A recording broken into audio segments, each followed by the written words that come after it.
sunat mengelokkan suara ketika membaca Al-Quranul Karim.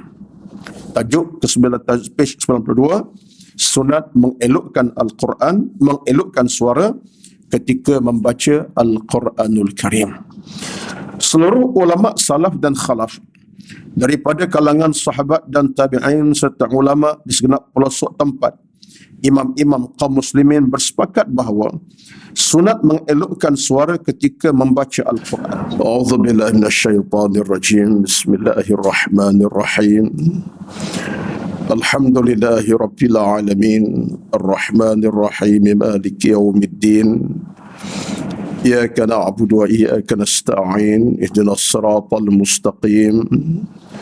Siratal ladzina an'amta 'alaihim ghairil maghdubi 'alaihim waladdallin. Amin.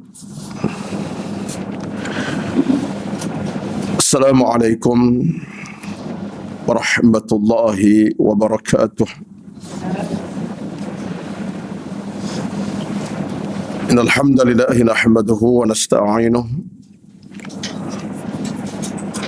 wa nastahdihi wa nastaghfiruh wa na'udzu billahi min shururi anfusina wa min sayyiati a'malina. Man yahdihillahu fala mudilla lahu wa man yudlil fala hadiya lahu. Asyhadu an la ilaha illallah wahdahu la syarika lah wa asyhadu anna Muhammadan abduhu wa rasuluh. Salatan wa salaman ala habibina al-Mustafa sallallahu alaihi wasallam wa ala alihi man ihtada. ربنا افتح بيننا وبين قومنا بالحق وأنت خير الفاتحين. اللهم أعنا على ذكرك وشكرك وحسن عبادتك. اللهم رب اشرح لي صدري ويسر لي أمري واحلل عقدة من لساني يفقه قولي يا رب العالمين. أما بعد، أعوذ بالله من الشيطان الرجيم. يوم لا ينفع مال ولا بنون إلا من أتى الله بقلب سليم. صدق الله العظيم. Yang bermaksud pada hari yang tidak ada gunanya harta benda dan anak pinak, melainkan orang-orang yang datang kepada Allah dengan hati yang penuh kesejahteraan, dengan hati yang penuh keimanan. Sadaqallahul azim. Asy-Syu'ara ayat 88. Yang berbahagia dan hormati pengurusi dan kuasa pengurusan program Kuliah Duha Muslimat Masjid Al-Falah, dan seterusnya dihormati yang diraihkan seluruh kehadiran pada pagi ini, tuan-tuan dan puan-puan muslimin dan muslimat, hadirin hadirat yang dirahmati Allah sekalian. Pertama-tama alhamdulillah kesempatan penuh barakah di pagi Rabu bersamaan 15 Zulqa'dah ini, bersama jua dengan 15 Jun, alhamdulillah Allah Subhanahu wa taala masih menganugerahkan buat kita semua rezeki, umur dan usia, dan lebih utama rezeki keimanan dan ketakwaan, keislaman kita, yang pastinya itulah rezeki yang paling besar dalam kehidupan kita seharian. Kan hidup dengan Islam suatu kejayaan, dan hidup dalam iman suatu kemenangan. Sebab kita dalam hidup ini wajib kita sentiasa melahirkan kesyukuran kepada Allah. Dan paling kurang pun taklah paling kurang, sepatutnya lah, bukan paling kurang, sepatutnya lah kita sentiasa mengucapkan kepada Allah Subhanahu wa taala ucapan yang menandakan kesyukuran kita padanya dalam soal iman dan Islam kita anuti. Amat baik kalau kita dapat amalkan satu bacaan doa setiap hari dan setiap hari tanpa cuai. Waktu paginya ada bacaan, petang pun ada bacaannya. Contoh, asbahna ala fitratil Islam wa kalimatil ikhlas wa ala dini nabiyyina Muhammadin sallallahu alaihi wasallam. Ini doa yang maksur daripada Nabi sallallahu alaihi wasallam. Waktu pagi kita ucapkan asbahna ala fitratil Islam, pada pagi-pagi ya Allah, kami teguh di atas kemuliaan Islam, kesucian Islam. Asbahna ala fitratil Islam wa kalimatil ikhlas, dan pada pagi-pagi kami teguh di atas kalimah yang suci, yang murni, kalimah yang satu, iaitu kalimah mengesahkan Allah. Wa ala dini nabiyina Muhammadin sallallahu alaihi wasallam, dan berpagi-pagi kami ya Allah tetap berada di atas agama Nabi kami Muhammad sallallahu alaihi wasallam. Itu bacaannya. Dan bila menjelang tengah hari hinggalah ke malam, atau petang ke malam, tukar wordingnya sedikit di hadapan itu, amsayna ala fitratil Islam wa kalimatil ikhlas wa ala dini nabiyyina Muhammadin sallallahu alaihi wasallam. Amsayna ala fitratil Islam wa kalimatil ikhlas wa ala dini nabiyyina Muhammadin sallallahu alaihi wasallam. Samalah maknanya. Kita minta, kita meyakini, kita mengaku, kita kekal di atas agama yang suci, di atas kalimah yang satu, bertuhankan Allah, dan kekal sebagai umat Nabi Muhammad di atas agama baginda sallallahu alaihi wasallam. Ini suatu doa yang patut dibaca, sebab dalam hubungan kita dengan Allah ni Tuhan kita minta, kerana mengekalkan keimanan, di samping kita usaha, ingat Allah jua yang boleh memberi segala-galanya. Istiqamahnya, kekentalan hatinya, kekuatan iman, Allah boleh beri kepada kita. Dan sebab itulah saya sebut mukadimah ini untuk mengajak seluruh yang hadir pada pagi ini tanpa cuai, dalam merintihan kita kena ada doa-doa sedemikian rupa. Pada Allah kita mohon, pada Allah kita minta untuk mengekali keislaman kita, keimanan kita, ketakwaan kita, kebaikan amal salah kita, ketundukan kita, kepatuhan kita, ketaatan kita kepada Allah Rabbul Jalil, untuk kita hidup dalam keadaan tenang bahagia, dunia berjaya, akhirat diradai di Allah Subhanahu wa taala. Asbahna ala fitratil Islam wa kalimatil ikhlas wa ala dini nabiyyina Muhammadin sallallahu alaihi wasallam. Amsayna ala fitratil Islam wa kalimatil ikhlas wa ala dini nabiyyina Muhammadin sallallahu alaihi wasallam. Wallahu a'lam. Baik. Alhamdulillah, kita kembali bertemu pada pagi ini setelah kira-kira hampir sebulan lebih, 2 bulan jugalah tidak bersama, tidak kita dapat bersama-sama dalam kajian terakhir pada Ramadan 20/4 yang lepas. Kemudian bulan 5 sepatutnya saya datang, tapi saya terlepas ke Mekah pada hari tersebut, dan sepatutnya datang pada minggu lepas, tapi diuji Allah dengan sedikit keuzuran, demam, dan hari ini kembali pulih dan kembali sampai, alhamdulillah. Baik, sambungan bicara kita ialah masih dalam bicara tentang hubungan kita dengan Al-Quranul Karim.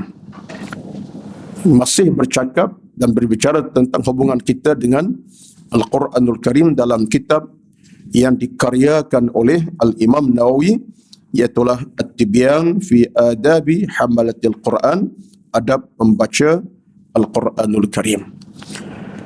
Apapun mukaddimah yang saya cuba nak sampaikan pada pagi ini, peringatan buat diri saya dan peringatan buat kita semua, Al-Quran adalah jantung hati kita, dan Al-Quran adalah merupakan segala-galanya dan segala-galanya Al-Quran dalam kehidupan kita. Jadi kita bicara Quran, tuan-tuan, bukan bicara biasa, bicara secara penuh keinsafan, kan ia jantung hati kita. Dia adalah pemandu kita, penyelamat kita, dan Quran adalah segala-galanya, dan segala-galanya Al-Quranul Karim. Kita belajar tentang Quran daripada A to Z sepatutnya. Baik, untuk pada hari ini kita nak tengok kepada tajuk yang seterusnya. Saya nak langkau kepada muka surat 92, walaupun terakhir pada muka surat 90, tapi saya nak langkau kepada muka surat 92 dengan tajuknya sunat mengelokkan suara ketika membaca Al-Quranul Karim.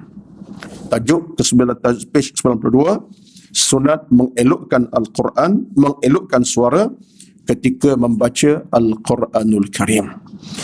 Seluruh ulama salaf dan khalaf daripada kalangan sahabat dan tabi'in serta ulama di segenap pelosok tempat, imam-imam kaum muslimin bersepakat bahawa sunat mengelokkan suara ketika membaca Al-Quran. Kata-kata dan perbuatan mereka berkenaan perkara ini sangat masyhur.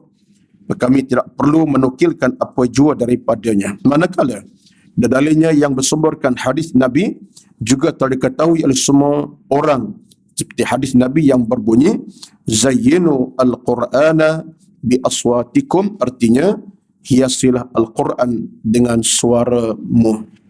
Hiasi Al-Quran dengan suaramu. Jadi kata pengarang kitab kita yang Nawawi bahawa dalam isu mengelokkan suara ketika baca Quran ini satu benda yang disepakati para ulama. Dan kita sebut sentiasa Al-Quran sifatnya baca. Betul, Al-Quran datang dengan perkataan qara'ah. Al-Quran datang dengan perkataan qara'a yaqra'u qira'atan Qur'anan. Qara'a yaqra'u qira'atan Qur'anan. Itu tasrif Al-Quran daripada qara'a. Qara'a baca, qira'atan membaca, Qur'anan perkara yang kena baca. Jadi Al-Quran sifat kena baca. Dan bila sebuah Al-Quran perlu dibaca, maka dibaca dengan suara. Maka dalam melimpah ulama kita bersepakat tazyin as-sauti, memperelokkan suara dalam baca suatu keperluan. Jadi hal ini bagi saya tidak ada kerumitan untuk kita fahami. Kerana apa? Kerana Nabi bersabda zayyinu al-Qur'ana bi aswatikum, hiasilah Al-Quran dengan suaramu. Cuma tinggal lagi dalam bicara tentang soal suara yang elok ini, apakah mesti membaca dengan taranum ataupun belajar taranum dan mesti bertaranum? Bukan begitu maksudnya. Tapi maksud yang dibawakan ulama ialah memperelokkan bacaan. Mungkin suara kita bukan suara qari, bukan suara yang mampu untuk belajar secara detail taranumnya, bayati, sikah, jarkah, sabah, hijaz, macam-macam lah nama-nama yang pelik yang kita tahu, tetapi memperelokkan suara. Saya rasa benda bacaan ini jelas. Betullah kita Quran ini kan usaha untuk membaca dengan betul. Dan paling kurang, bukan paling kurang sebenarnya, paling tepat ialah kita mesti betulkan Al-Quran dengan makhraj, sebutan, dan hakam tajwid. Suara tak elok, tak apa. Suara taklah sehebat suara qari, tak ada masalah. Tetapi membetulkan bacaan dengan makhraj yang tepat dan hukum hakam tajwid yang betul, itu satu kemestian. Jadi tazyin dalam pandangan para ulama, maksud dihiasi ialah bacaan betul. Kalau suaranya ada, alhamdulillah, memang suara ada pun. Tapi suara yang tak boleh taranum, tak apa. Oh, saya ustaz kalau baca memang tak reti taranum, tak apa. Tapi dari sudut membaca makhraj yang tepat, yang betul, dan tajwid yang betul, satu kemestian. Susah tak susah, kena belajar. Dan boleh. Saya sentiasa di mana-mana, saya tak bimbang. Quran ini, tuan-tuan, kalamullah. Dia Quran sesuai dengan semua bangsa dan bahasa manusia. Quran adalah suatu kalamullah yang sesuai dengan semua bangsa dan bahasa manusia. Datanglah bangsa apa sekalipun, datanglah bahasa apa dicakap, Quran tetap sesuai untuk dibaca dengan betul. Walaupun apa bahasa dan bangsa yang dia ada. Percayalah. Sebab sifat Quran adalah sifat yang sempurna. Allah jadikan Quran itu sebagai bacaan yang menyempurnakan mana-mana bangsa dan bahasa. Kalaulah ada sikit sebanyak slang-slang yang tak benar betul, itu boleh dimaafkan. Tetapi boleh. Ini saya rasa satu di antara perkara yang pentinglah. Kalau di kalangan kita tuan-tuan hadir pada pagi ini, kita taklah buat ujian je, nak dengar bacaan masing-masing.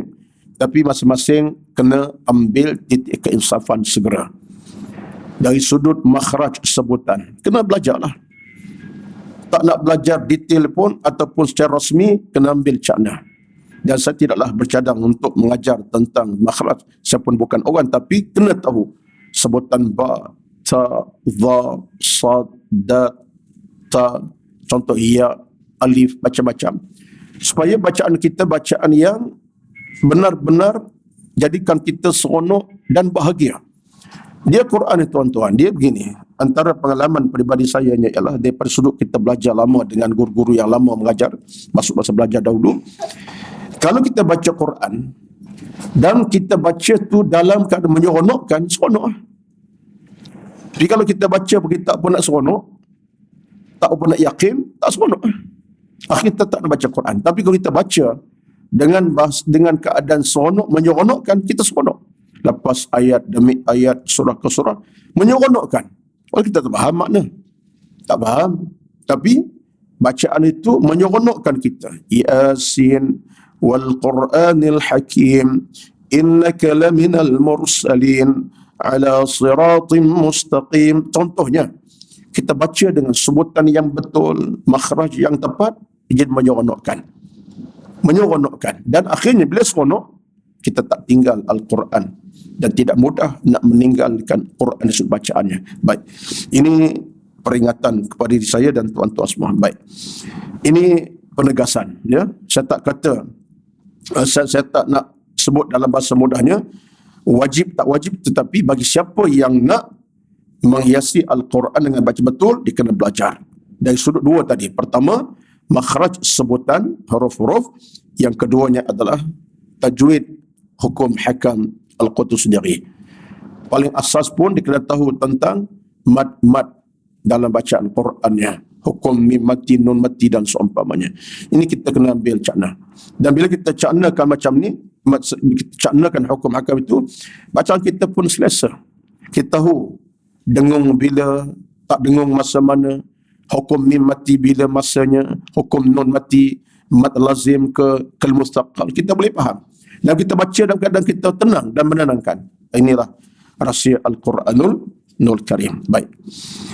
Kita terima hakikat bahawa Nabi minta kita untuk hiasi Al-Quran dengan suara yang baik. Suara baik ini bukan suara qari, tapi bacaan betul. Suara dengan masuk qara'an, bacaan yang betul.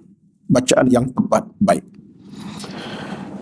Dalam satu hadis yang lain daripada Al-Bazzar, daripada Abu Hurairah bersabda, laqad utiya hadza mizmaran min mazamir ali Daud. Orang itu adalah Qais, diberikan salah satu seruling suara yang merdu dari milik keluarga Nabi Daud. Ini seorang sahabat bernama Abdullah bin Qais radhiyallahu anhu yang memang dikenali dengan bacaan merdu, suaranya cukup diminati oleh orang ramai. Sahabat dengar suara bacaannya dan menyeronokkan. Kata Nabi, dia adalah orang yang memiliki suara daripada suara keluarga Nabi Daud alaihi salatu wassalam, kerana kita faham keluarga Nabi Daud mereka ada suara-suara yang hebat, suara yang merdu, yang enak didengar. Baik, tak apalah, kita tak bincanglah hal ini ya. Kemudian dalam hadis yang lain, kita baca hadis ini daripada Bukhari dan Muslim, daripada Abu Hurairah, Nabi bersabda, ma azinallahu li syai'in ma azina li nabiyyin hasanis sauti yataghanna bil qur'ani yajharu bihi. Maksudnya, tidaklah Allah Subhanahu wa taala mendekat pada sesuatu dengan teliti berbanding suara yang didengarnya daripada seorang nabi yang bersuara lunak sambil melakukan Al-Quran dengan jaring. Hadis menyebut tentang Nabi sendiri. Nabi sendiri, tuan-tuan, diriwayatkan suara Nabi suara yang cukup merdu didengari. Dan dari riwayat menyebut daripada kitab Syama'il Muhammadiyah, para sahabat rindu nak dengar suara Nabi ketika baca Al-Quran. Tetapi Nabi kadang-kadang lebih seronok dengan sahabatnya baca Quran. Itu akhlak Nabi lah. Nabi lebih seronok dengar orang lain baca Quran. Sampai itu ketika dia jumpa sahabat yang lain minta baca kepada Al-Quran. Lalu sahabat itu kata, "Ya Rasulullah, engkau lebih mulia pada aku Rasulullah. Lebih bersuara baik pada aku. Merdu suara engkau." Nabi kata, "Tidak. Aku cukup suka mendengar engkau bacakan kepada Al-Quran." Itu akhlak Nabi, tawaduk Nabi sallallahu alaihi wasallam. Jadi hadis menyatakan Allah suka mendengar Nabi membaca Al-Quran Al-Karim kerana lunaknya suara Nabi ketika membaca Al-Quran. Baik. Hadis lagi. Kita baca hadis ini tanpa kupasan yang panjang lah. Lillahi asyadu adhanan ila rajulil hasanis sawti bil Qur'ani yajharu bihi min sahibil qainati ila qainatihi. Maksudnya, sesungguhnya Allah lebih mendengar dengan teliti, rada dan dekat kepada lelaki baca Al-Quran dengan suara yang merdu dan nyaring berbanding seorang penyanyi yang suka mendengar seorang penyanyi memilih penyanyi wanita yang suka mendengar nyanyiannya. Ini menunjuk kepada kita dua perkara. Yang penting, Allah Subhanahu wa taala lebih redha untuk mendengar orang yang baca Al-Quran daripada orang yang menyanyi. Satu. Yang kedua, menunjuk kepada kita bagaimana kedudukan seorang pembaca Al-Quran, kalaupun suaranya tak berapa nak elok, lebih baik daripada seorang penyanyi yang menyanyi suaranya elok tapi karut nyanyiannya. Maksudnya nyanyian yang membawa kepada keburukan dan dosa. Sedap suaranya. Kata Nabi dalam hal ini, seorang lelaki wanita sekalilah, yang baca Quran walaupun suara tak sedap, lebih Allah suka dengar daripada suara seorang penyanyi yang nampak hebat nyanyiannya, suaranya ketika menyanyikan suatu lagu dan seumpamanya. Ini kedudukannya di antara orang yang baca Quran dengan mereka yang menyanyi dan seumpamanya. Wallahu alam. Ya. Habis Ustaz, nasyid macam mana?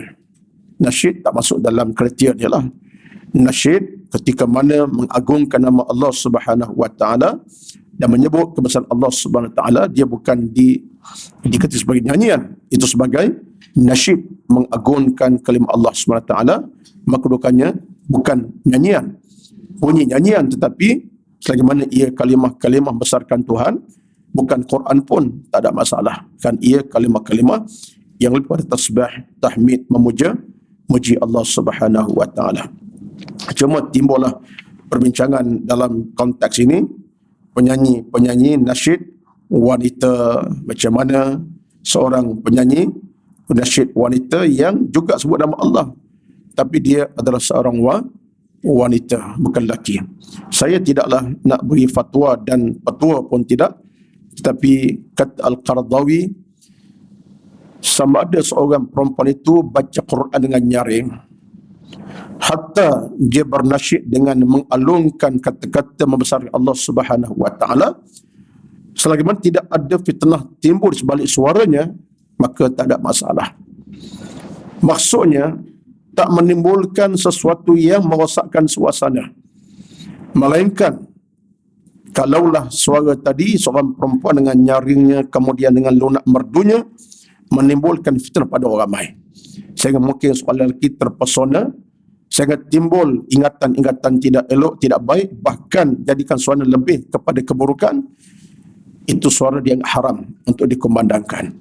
Tapi saya rasa pandang itu tepat, kerana seorang wanita kalau dia kumandangkan bacaan Quran sekali macam qariah, macam sekarang lah, malam-malam bermula 12 sampai malam besok berkumandang suara qariah daripada pelbagai negeri kan, baik Kelantan, Johor, Perak, semalam pun ada qariah. Saya ingat kita yang dengar bacaan qariah itu, kita bukan fokus kepada suaranya detail, walaupun suara nyaring, lunak, merdu, kita fokus kepada bacaan itu. Jadi kalau ada orang yang cuba memfokus kepada soal suara, menimbulkan syahwat dan rangsangan-rangsangan yang tertentu, sebenarnya dia bermasalah. Ya, dia bermasalah. Jadi sebab itu bagi saya, qari'ah yang baca Quran tidak salah. Bahkan ada keperluan tertentu untuk qari'ah memperdengar bacaan, supaya menarik perhatian kaum wanita untuk sepandainya baca Quran, sebijak baca Quran, semerdunya. Satu kebaikan. Dan bukanlah Quran untuk dimain-mainkan, bukan di lagu semata-mata, tapi untuk menjadi pengajaran kepada yang mendengar. Kecuali tadilah, kalau suara wanita itu mengasyikkan sehingga menimbulkan situasi yang saya tak tahulah apakah suara tersebut boleh menghasilkan perkara tidak elok, wallahu alam. Dan bagi saya, ia bukanlah suatu yang boleh menimbulkan satu yang tidak elok, tidak baik, kecuali kalau orang ada masalah. Sebab dia dalam soal-soal macam ni, orang berpenyakit ada masalahnya. Dia bukan masalah dengan suara perempuan masalah. Dia tengok di ampayan. Kita maksud sebutlah. Tengok di ampayan, ada coli saja, boleh macam jadi. Ini orang ada masalah moral, masalah dalaman. Ini orang bermasalah kena rawat. Dia ada masalah lain. Minta masuk macam tu. Lepas tu ada kes kecurian. Kecurian pakaian dalam wanita. Tengok di rumahnya, bukan 2 helai, 60 helai disimpan. Jadi ini ada masalah dalaman jiwa yang sesuatu perlu diperelok bagi. Dan kalau ada 10 orang, saya ingat ada seorang macam tu. 10 orang seorang teruk sangat. 1000 orang ada seorang 2. Ini bermasalah. Tapi bagi saya, orang yang ada normalisasi biasa dalam dia tak fikir benda macam tu.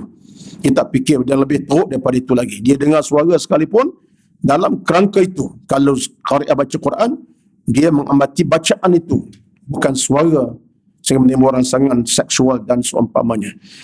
Jadi tak ada sebab di zaman Nabi sendiri pun, ini saya sebut ini bukan apa, Sekardu pun sebut dalam hukumnya, di zaman Nabi pun ada di sana orang-orang perempuan yang mengalunkan nasyid tertentu untuk menggerakkan suasana semangat jihad kepada tentera Islam.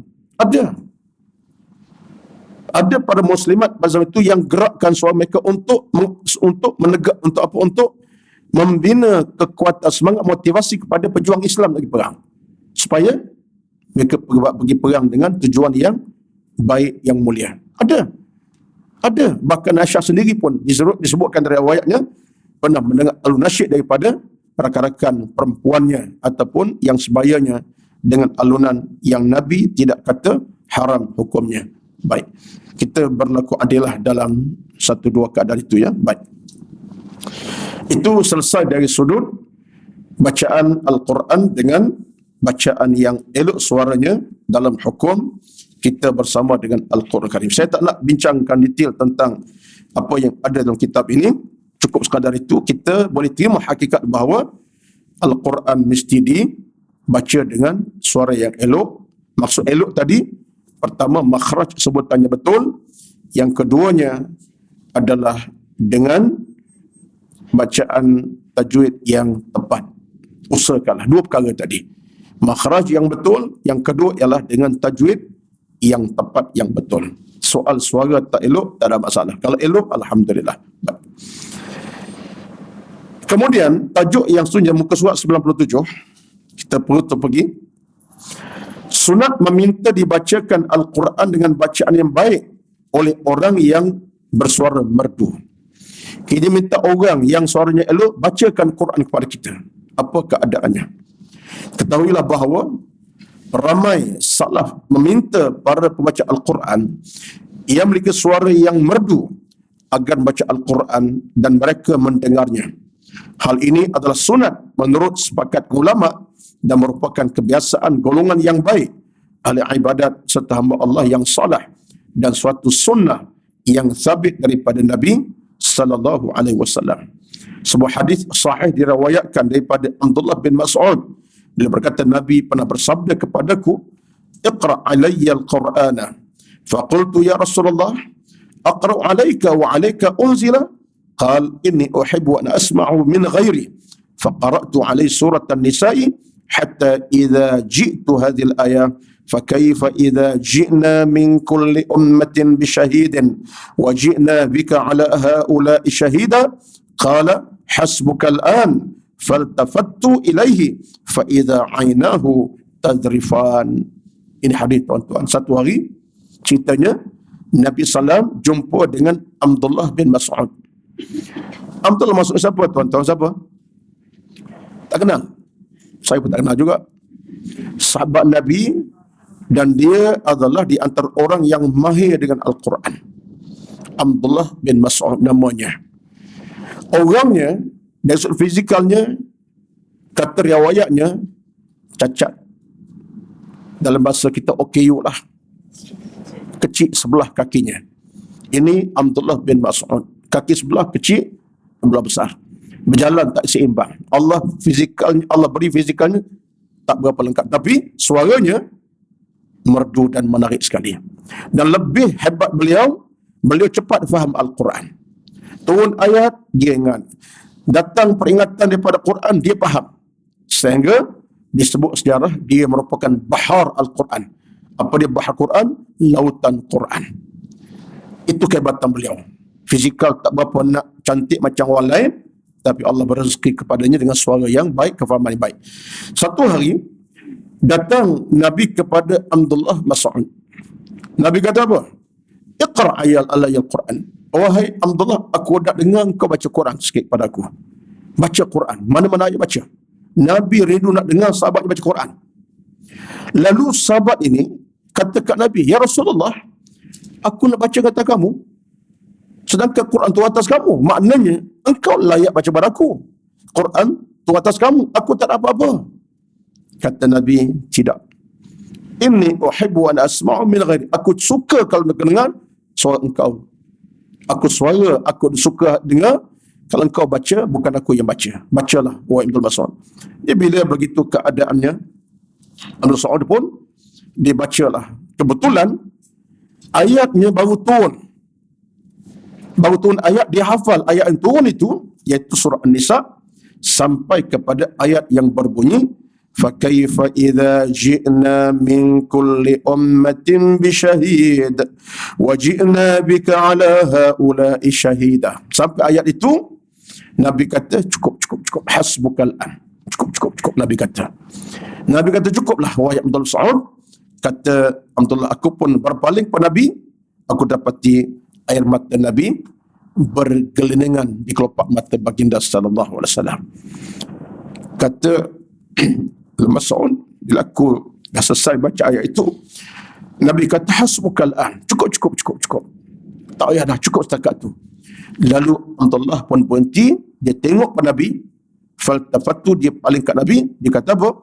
Fa iza ainahu tazrifan. Aku tengok di kelopak mata Nabi ada di sana air mata yang sedang berguguran jatuh.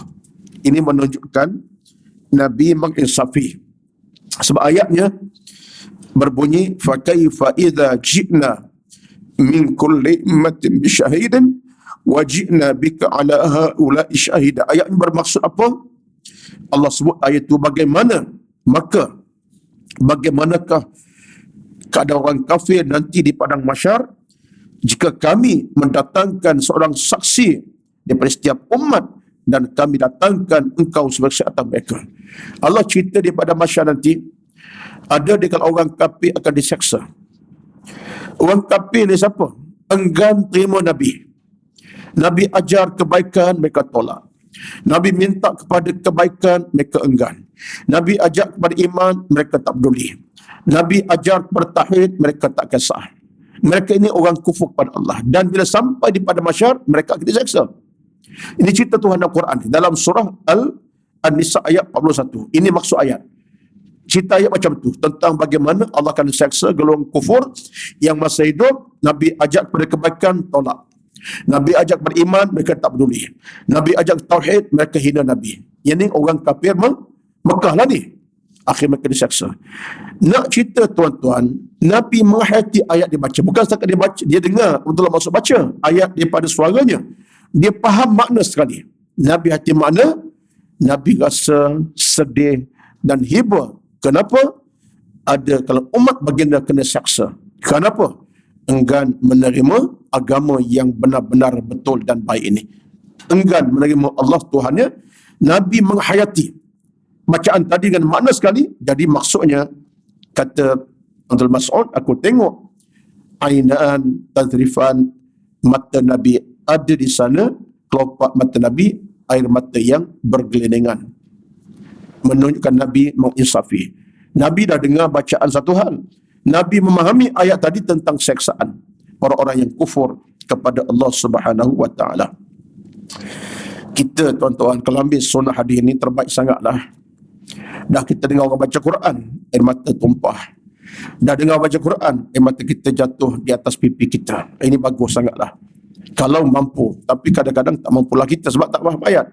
Dengar saja bacaan baik pun tak apa dah.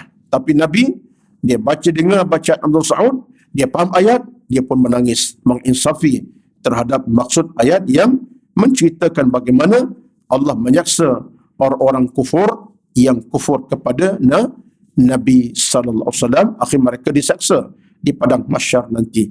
Hasbukal an, kata Nabi, cukuplah Abdullah, kerana cukup dah aku memahami ayat ini. Kata Abdullah, aku tengok Nabi, maka mata Nabi penuh dengan air mata yang berlinangan. Allahu Akbar. Itulah dia tuan-tuan, dia Nabi SAW yang memahami apa yang dia baca sahabat baginda, menghayati. Dia cerita dia banyak. Cerita sebegini bukan hanya ni saja sebenarnya. Kalau kita buka dalam lembaran cerita Nabi dengan para sahabat baginda, banyak situasi Nabi meratap menangis ketika sahabat-sahabat baca Quran. Pernah satu malam, ini cerita yang lain daripada beberapa riwayat yang disebut dalam kitab-kitab tertentu tentang Nabi dan Al-Quran. Sampai satu ketika malamnya, Nabi pernah mendengar, Nabi lalu di sebatang jalan untuk ke Masjid Nabawi je. Nabi keluar daripada Nabi berjalan satu malam, tak disebut ke masjid. Tiba-tiba Nabi terdengar satu bacaan. Siapa baca Quran malam tu? Kata riwayatnya, yang baca adalah Abu Sa'id Al-Khudri radhiyallahu anhu. Abu Sa'id adalah seorang sahabat yang banyak meriwayatkan hadis Nabi. Dia banyak berseriwayatkan Nabi SAW, dekat dengan Nabi. Dia baca Quran dengan suara agak lantang, Nabi dengar. Nabi berjalan di tepian rumah itu. Apa bacaan ayatnya? Ayat dibacakan oleh Abu Sa'id ialah ayat pada surah Al-Qari'ah. Ini riwayatnya, iaitu bacaan yang berbunyi, A'udzubillahi minasyaitanir rajim, fa amma man thaqulat mawazinuhu fahuwa fi 'aishatir radiyah wa amma man khaffat mawazinuhu fa ummuhu hawiyah wa ma adraka ma hiya narun hamiyah. Itu daripada surah apa tu? Al-Qari'ah. Nabi dengar bacaan Abu Sa'id Al-Khudri.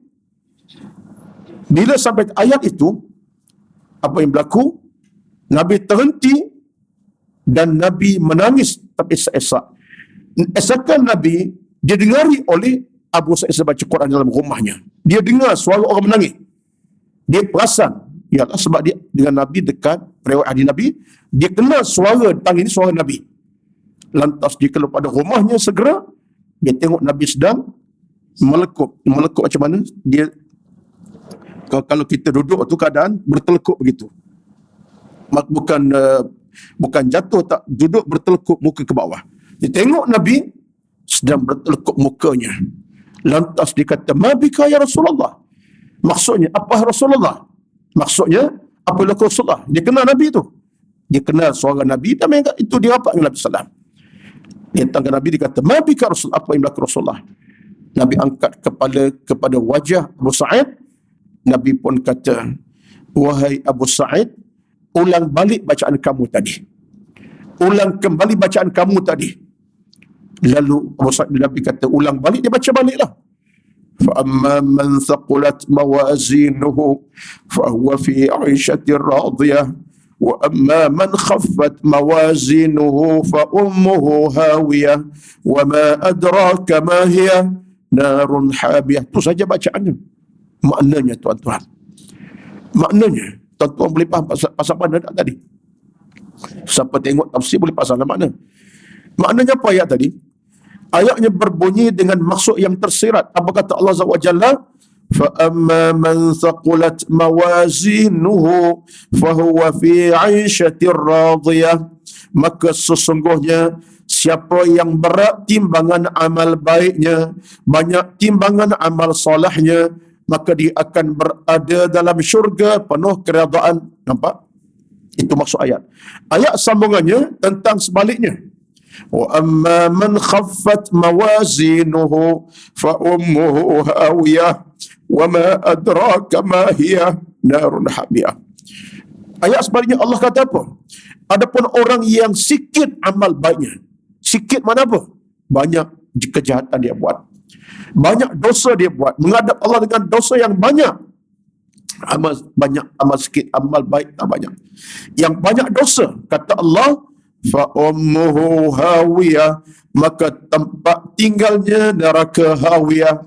Wa ma adraka ma hiya, apakah neraka itu? Narun hamiyah, neraka yang apinya menjulang-julang tinggi, membakar. Itu maksud ayat. Nabi dengar, tuan-tuan, Nabi menginsafi. Nabi dengar suara Abu Sa'id baca Quran satu hal, mungkin suara sedap satu hal. Maksud ayat tadi, Nabi jatuh, bukan terjatuh, Nabi duduk menekuk mukanya dengan suara mana? Menangis teresak-esak. Itulah dia. Allahu Akbar. Sampailah ketika itu Abu Sa'id bila baca balik, dia menangis sama. Dia baca dan tak menangis. Dia baca, Nabi kata baca balik bacaan tadi, dia menangis dengan Nabi. Kata riwayat, dia peluk Nabi SAW hinggalah suara mereka kedengaran makin tinggi. Maksudnya, suara Nabi pun tinggi, dia pun tinggi. Tuan-tuan sekalian, ini merupakan di antara cerita-cerita yang dirakamkan tentang bagaimana Nabi SAW bila dengar Quran asal baca, faham, dia menangis, meratap. Itulah Nabi SAW. Ialah kita, bila saya sebut tuan-tuan bukalah, saya nak menangis tapi menginsafi. Saya kata banyak keadaan kita ni, betul rezeki Quran ni sebenarnya besar kepada kita. Saya sebut bukan saya nak sebut saya lebih, tidak, tapi banyak keadaan kita baca Quran ini, bila kita baca ayat-ayat tentang kiamat, tentang neraka, tentang seksa, tentang isu-isu kemurkaan Allah Azza wa Jalla, tentang hari kiamat yang menakutkan, air mata mudah tumpah. Sebab bicara Quran bicara hati, bicara Quran bicara kejiwaan, bicara Quran bicara keimanan. Dia jadi melekat di hati jantung kita. Suatulah kalau tuan-tuan dengar bacaan imam-imam Al-Haram, contohnya baca Al-Haram, jarang kita dengar, melainkan bila mereka baca Quran, hatta surah kecil pun tersekat-sekat, tersudut-sedan, menangis bacaannya, menangis terbaca. Sebab apa? Penghayatan Quran dia begini, dia kadang-kadang maksud Quran dia datang secara mengejut, bukan mengejut, secara tunai kepada kita. Kita baca saja, kita sudah merasakan air mata tak boleh tahan dah. Itulah kekuatan Al-Quran. Mukjizat betul, tuan-tuan. Mukjizat. Itulah kita tidak pernah rugi, dan saya ulang sebut sentiasa. Ini mungkin satu pandangan yang kita boleh fikir, renung-renungkanlah. Betul tidak pernah merugikan kita kalau kita baca Quran dengan melihat terjemahan maknanya. Tak pernah merugikan kita. Bahkan memberikan kita makna yang tersirat. Baca Quran, surah Al-Haqqah, surah Az-Zariyat, surah yang berkaitan dengan kiamat, dengan hari-hari kiamat, dengan kemurkaan Allah Azza wa Jalla. Tengok ayat, tengok makna, kita akan dapat insafan by cash, tunai, insyaAllah akan dapat. Sebab cerita Al-Quran, dia boleh menusuk dalam jantung hati kita secara mudah. Kalaupun kita tak mengamatinya, dia akan masuk. Sebab Quran itu mukjizat. Tak maaflah ya. Saya sebut ini sebab baru pagi tadi imam surau saya baca ayat tentang kiamat. Pagi tadi, subuh tadi. Dan saya bila baca ayat itu, saya tak boleh tahan mata lah. Surah Al-Qiyamah. La uqsimu biyaumil qiyamah wa la uqsimu bin nafsil lawwamah ayahsabul insanu an lan najma'a 'idhamah bala qadirina ala an nusawwiya bananah bal yuridul insanu liyafjur amamah. Sampai ayat terakhir bacaan surah Qiyamah, tuan-tuan, semua tentang kiamat, semua tentang soal pembalasan, semua tentang hari kita dengan Allah Azza wa Jalla. Cuba tengok surah Al-Qiyamah. Tadi imam masjid suruh saya datang sebab tadi baca daripada awal. Dia jadi ingat balik lah ni. Ingat balik bacaan tadi. Lebih lagi saya cerita Nabi ni, kita terasa Allahu Akbar. Ya Allah, ya Tuhan kami, sebab kita dalam hidup ini bertemankan Al-Quran tidak pernah mengecewakan kita. Kita bukan penghafal Al-Quran mungkin. Dan saya sendiri pun antara yang saya ralat dalam hidup saya ialah tidak hafal Quran. Tidak hafal Quran.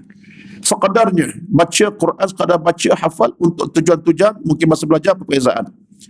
Habis habis ralat kita dengan isu Quran, dan ayahanda bonda pun tak hantar kepada tahfiz Al-Quran. Tapi bila sampai tahap kita mula baca Al-Quran, belajar bahasa Arab dan mengaji ilmu agama baik dalam luar negara, kita merasai nikmat tu sendiri. Sebab tu saya sebut kepada tuan-tuan di pagi ni, minta maaf sebut dengan bahasa mudahnya, tak ada jalan mudah sesiapa nak menghayati makna Al-Quran melainkan baca Al-Quran, tengok makna terjemahan. Dia kesampingkan. Kita selama-lamanya kita tidak orang Arab, tidak berbahasa Arab, tidak berbahasa Arab, tidak pun bangsa Arab. Kita boleh baca Quran dengan betul, tetapi makna kita takkan tahu dengan mudah. Melainkan usaha kita baca Quran dan tengok makna-makna bacaan ayat demi ayat, surah ke surah, insya-Allah air mata akan tumpah dan sampai ayat kiamat, ayat kematian, ayat seksaan, ayat neraka, air mata tumpah. Baik cash, Allah permudahkan. Dan Nabi pun minta kita supaya bila baca Quran tak boleh menangis, buat-buat menangis. Yatabakau. Nabi ajar kita macam tu. Tak boleh menangis, buat-buat menangis kerana Al-Quran. Tak ada masalah. Tak berdosa kita dengan Allah Subhanahu Wa Taala. Baik. Dan Tuhan, minta maaflah, saya bukan nak titik air mata, tapi sebab saya bercakap tentang Al-Quran dan saya rasa itulah kekuatan yang kita nak cari dengan Al-Quranul Karim. Baik. Itu cerita tentang Abdullah Mas'ud, dan saya tambah tadi cerita dengan Abu Sa'id Al-Khudri radhiyallahu yang baca surah Al-Qari'ah. Baik. Maka kita boleh buat kesimpulan di sini bahawa sunat kita untuk kita mendengar bacaan Al-Quran orang lebih merdu suara, lebih faham pada kita. Sunat maksudnya dibolehkan untuk kita mendengar bacaan orang yang lebih baik pada kita, dan kita minta dia baca kepada kita supaya kita dapat mendengar satu bacaan yang mengisafkan kita baik. Ialah kalau kita ada keluarga, anak-anak contohnya, anak kita yang lebih faham Al-Quran, bacaan Abang Long, bacaan yang baik, kita minta Balong baca kat mama sikit surah sekian, surah Az-Zariyat, surah Al-Qari'ah, surah Al-Waqi'ah contohnya, Al-Mulk mama nak dengar, baba nak dengar contohnya. Ada kewajaran kalau anak kita orang yang mengaji Al-Quran dengan baik ataupun rakan-rakan kita dan sumpah baik. Sekarang kita pergi sikit lagi dalam masa yang terbatas ini, 20 minit saya berbaki ini, kita tengok kepada muka surat 98. Saya hari ini bawa 3 tajuk sekaligus. Galakan memulakan bacaan dari permulaan ayat. Jika memulakan bacaan dari tengah atau akhir, ini adab. Kita baca Quran, di mana kita nak mulakan? Kita berhenti, contohnya tengah-tengah Al-Quran, tengah-tengah surah, tengah-tengah ayat. Nak mula macam mana? Dia ada adab, bukan main sambung je. Galakan mulakan bacaan dari permulaan ayat jika mulakan bacaan dari tengah atau akhir surah. Baik. Apabila memulakan bacaan dari tengah surah atau berhenti pada bukan akhir surah, pembaca Al-Quran digalakkan untuk memulakan bacaan dari permulaan ayat yang saling berkaitan antara satu sama lain. Ini kita bincang akhlak dengan Al-Quran. Sebab tajuk kita adab membaca Al-Quran. Faham tuan-tuan ni? Ini sebenarnya satu perkara yang jangan pandang rekeh. Mana Al-Quran tak ada. Tuan-tuan sekalian, kita dalam soal dengan baca Quran ini, sebab itulah kita, bila kita boleh faham makna, membantu kita untuk kita baca dengan bacaan yang betul ataupun cara yang betul, sebab kita boleh baca dan kita faham. Isunya sekarang ialah kita kadang-kadang tak tahu nak mula di mana bacaan Al-Quran tersebut. Contoh saya bawa kepada tuan-tuan sekalian. Contohlah saya ambil daripada surah Al-Anfal lah, katakan. Surah Al-Anfal surah yang ke-8. Surah yang ke-8. Contoh-contoh. Ya.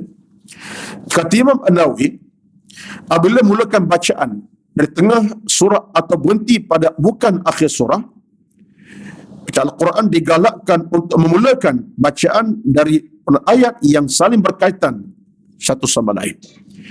Kita mungkin baca Quran, yas'alunaka 'anil anfali qulil anfalu lillahi war rasul fattaqullaha wa sampai kepada ayat mungkin ayat ke-6 ke-7. Kita berhenti. Atas faktor berhenti bukan apa? Mungkin berhenti kerana dah letih. Berhenti kerana ada urusan tertentu, anak bersuara, anak panggil kita, contohnya mak, mama, contoh kita baca Quran. Melayan dulu, anak pula bukan umur 40 tahun, anak 4 tahun. Kalau 40 boleh tahan, kita buat tak tahu. 4 tahun layan. Budak 4 tahun. Panggil kita, tengok baca Quran. Layan. Sebudak. Ada benda dia minta kita. Anak, baik. Tengah kita baca, kita berhenti. Tiba-tiba kita berhenti di ayat pada ayat apa? Yujadilunaka fil haqqi ba'da ma tabayyana ka'annama yusaquna ilal mauti wa hum yanzurun. Berhenti setakat tu. Habis dah kita selesai urusan dengan anak, contohnya dah kita selesai, kita rasa nak sambal balik Quran. Kita stop dia tu, kita tanda lah. Baik. Dalam hubungan dengan Al-Quran, digalakkan kita untuk semua ayat, bukan terus baca yang kita telah berhenti tadi. Tengok mana ayat yang berkaitan dengan ayat kita baca, disuruh maknanya dan ceritanya. Itu yang payah tu. Ustaz, saya tidak orang Arab, tak faham. Itu saya kata tadi. Betul, kalau kita boleh baca dengan makna dan kita faham, kita akan tahu di mana kita nak mula. Rupa-rupa dalam hubungan ini digalakkan kita untuk memulakan bacaan semula dengan ayat yang ada kesinambungan makna dengan kita baca. Bukan kita terus mula dengan ayat sekian-sekian. Ini akhlak kita sebenarnya. Baik kita tak mampu sebab tak faham ayat, nak baca mana? Tapi saya sering sebut kepada jemaah, ini antara saya tidak ahli Quran macam orang-orang yang hafal Quran, tidak. Tapi saya sebut di mana-mana, kalau boleh kita undur ke belakang dalam satu dua ayat. Kata berhenti ayat yang ke-7 contohnya, ayat ke-8. Kita nak mula balik ni, kita tanda nak mula balik, kita undur ke belakang sekurangnya satu dua ayat sebelumnya. Dengan harapan, makna kita baca tadi terhenti, ada sambungan sebelumnya dengan apa kita akan baca. Daripada kita tu baca ayat ke-9, kata berhenti nombor 8. Tu baca ke-9, contohnya berhenti di ayat walau karihal mujrimun, stop. Ada urusan dengan anak sekejap, ada urusan ketandas, contohnya wuduk diambil, datang balik. Istastaghithuna rabbakum fastajaba lakum, contoh. Lebih baik kita undur ke belakang satu dua ayat, sebelum itu kita bacalah seterusnya. Kalau kita orang yang tak memahami maksud ayat dibaca, berbeza orang yang faham. Sebab tu orang yang faham, dia tahu, dia berhenti ayat ke-7. Dia tengok ayat ke-7, berhenti, dia perhati makna. Makna tergantung. Rupa ayat ini daripada ayat yang nombor 4 lagi. Dia baca ayat nombor 4 lagi, contohnya. Atau memang ayat ni sangat berhenti dah, makna cukup, dia akan sambung lah. Itu rupa-rupanya akhlak kita dengan Quran. Ini menunjuk kepada kita betapa dalam hal ini kecermatan dengan Quran ini yang begitu ulama ajar kepada kita. Jadi ada dua pilihan, ada tuan-tuan ada. Kalau dah berhenti bacaan Quran, kita tak faham makna, kecuali kita tengok makna. Kalau ada usaha, baguslah. Tengok makna, aku baca ni sampai ayat ke-8, surah Al-Anfal. Sekarang berhenti, kalau ada urusan nak sambal balik, tengok makna ayat ke-8 apa ayatnya. Oh, ada kesan ayat dengan ayat ke-7. Mula ayat ke-7 contohnya. Itu kena usaha lebih sikit lah. Oh, macam ni terbaik sebab apa? Dia ada usaha. Habis saya tak baik ustaz, tak ada usaha, tak kata tak baik. Tapi kalau kita ada kekuatan, kita sambung satu ayat sebelumnya. Sebagai cara kita untuk baca ayat yang ada sambungannya dengan ayat kita baca. Ini di antara akhlak. Begitulah juga apabila ingin berhenti, kalau berhenti pada ayat yang ada kaitan dengan di akhir tu kisah. Kalau boleh, ini akhlak juga ni. Kita nak berhenti bacaan Quran. Atas faktor nak berhenti rehat, keletih, kepenat, ada urusan ke, dah cukup dah. Dah setengah jam baca Quran ni. Dah setengah jam dah baca contohnya. Dah 10 minit dah baca. Nak berhentilah, nak sambung petang nanti. Sebaiknya, kita berhenti pada ayat yang pengakhir kisah yang kita baca. Maksud kalau kita baca dah 23 ayat, paling 30 ayat contohnya, kita nak berhenti, kita tengok ayat ini ceritanya bersambung 3 ayat kemudian. Baca sampai ayat yang ke-43. Sekian, habis takat tu, stoplah. Sebab ceritanya sampai tahap tu, 43 ayat contohnya, atau ayat 43. Ini juga perlu kepada orang yang faham Al-Quran. Jadi semua ini tuan akhlak. Akhlak. Betullah kita dalam hubungan ini, bila kita betul-betul ada kekuatan Quran ni, semuanya bermanfaat. Nak baca pun kita tahu di mana nak mula, nak berhenti pun tahu di mana kita nak berhenti. Jadi kita dalam hidup ini, kalau kita bijak dalam soal berhenti di mana, mula di mana, baguslah. Macam kenderaan jugalah. Bijak tak bijak, berhenti. Bijak tak bijak, berhenti tengah highway. Cari pasal orang langgar kita. Sebijak kita, berhenti R&R, cari R&R 30 meter ke 30 km, usaha boleh sampai 30 km lagi. Contohnya, barulah kita anggap bijak sebagai seorang driver yang bijak. Tiba nak berhenti di hentian berhenti di tepian, tak pasal-pasal orang langgar kita. Jadi macam tu Al-Quran pun sambil kuranglah. Maka tuan-tuan, apa yang saya bawa cerita pada pagi ini adalah merupakan kesinambungan tentang adab kita Al-Quranul Karim. Mudah-mudahan yang berbaki kita sambung lagi insya-Allah pada kuliah akan datang. Saya tengok dalam kitab ini, dia banyak benda-benda yang praktikal ataupun teori dan praktikal. Untuk sementara inilah kita akan tengok nanti insya-Allah, kerana tajuk-tajuk kemudian nanti lebih besar lagi ialah tentang kita dengan Al-Quran macam-macam lah. Kita akan tengok nanti keadaan makruh baca Quran. Ada waktu makruh baca Quran. Ya, kita nak terkencing, nak ke toilet, makruh baca Quran masa tu. Tinggal Quran, selesaikan. Kita lapar, amat sangat lapar, tapi nak tunjuk kita hebat baca Quran ni, nak baca juga. Kena pula dalam majlis orang ramai, patut kita berhenti dan selesai makan minum dulu. Ada ketikanya makruh baca Quran pada masa-masa yang tertentu. Kita akan tengok nanti. Baik. Wallahu a'lam, itulah sekadar pertemuan kita pada pagi ini. Mudah-mudahan Allah Subhanahu wa taala berikan rezeki kita untuk bersama Al-Quranul Karim. Al-Quran adalah hati jantung kita, penyelamat kita, pemimpin kita, penyelamat kita. Dan mudah-mudahan Al-Quran adalah sesuatu yang boleh berikan kita rezeki, keimanan, keamanan kepada Allah Subhanahu wa taala. Jangan tinggal Al-Quran di mana kita berada. Hafal soal kedua, tapi baca yang pertama. Hafal ni soal kedua, tapi baca yang utama dan pertama. Boleh hafal, hafal. Tak boleh hafal, baca dan baca dengan dua perkara tadi. Pertama, jaga makhraj. Yang kedua, jaga hukum hakam tajwid. Itulah maksud kita hiasi suara kita dengan bacaan betul. Amin Rabbal Alamin. Ya Allah, ya Tuhan kami, berikan kami rezeki untuk bersama Al-Quran, hidup kami dengan Al-Quran, dan mati kami dengan Al-Quran. A'udzubillahi minasyaitanir rajim. Bismillahirrahmanirrahim. Alhamdulillahi Rabbil Alamin. Wassalatu wassalamu ala Sayyidina Muhammad wa ala alihi wa sahbihi ajma'in. Allahumma inna nas'aluka ridha'aka wal jannah. Ya Tuhan kami, mohon kami kepadamu redha-Mu dan syurga-Mu. Allahumma jammilna bil afiyati was salamah. Hiasilah kami dengan keafiatan, kesehatan dan keselamatan. Allah menawwir qulubana bil Quran. Ya Allah, cahayakan hati-hati kami dengan Al-Quran. Allahumma ja'alil Quran rabi'a qulubina. Ya Allah, jadikan Al-Quran bertapak bersemi dalam hati-hati jiwa perasaan kami.